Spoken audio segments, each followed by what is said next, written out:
अनन्तसंसारसमुद्रतारनौकायिताभ्यां गुरुभक्तिदाभ्यां वैराग्यसाम्राज्यदपूजनाभ्यां नमो नमः श्रीगुरुपादुकाभ्याम्। कवित्ववारासिनिशाकराभ्यां दौर्भाग्यदावाम्बुदमालिकाभ्यां दूरीकृतानम्रविपत्तिताभ्यां नमो नमः श्रीगुरुपादुकाभ्याम्। नताययो श्रीपतितां समीयुः कदाचिदप्यासु दरिद्रवर्याः मूकाश्च वाचस्पतितां हिताभ्यां नमो नमः श्रीगुरुपादुकाभ्याम्।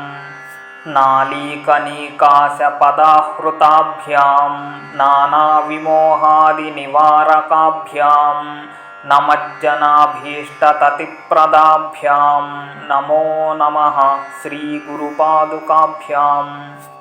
नृपालिमौलिव्रजरत्नकान्ति सरिद्विराजझषकन्यकाभ्यां नृपत्वदाभ्यां नतलोकपङ्क्तेः नमो नमः श्रीगुरुपादुकाभ्याम्।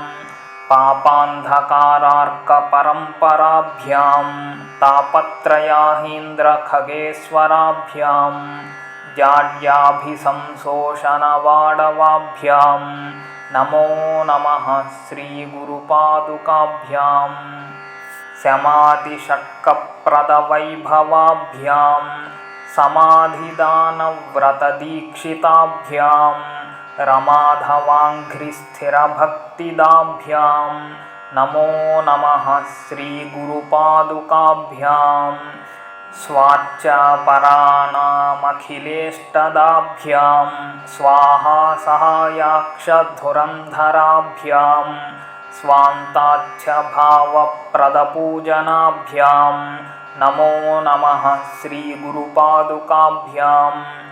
कामादिसर्पव्रजगारुडाभ्यां विवेकवैराग्यनिधिप्रदाभ्यां बोधप्रदाभ्यां धृतमोक्षदाभ्यां नमो नमः श्रीगुरुपादुकाभ्याम्।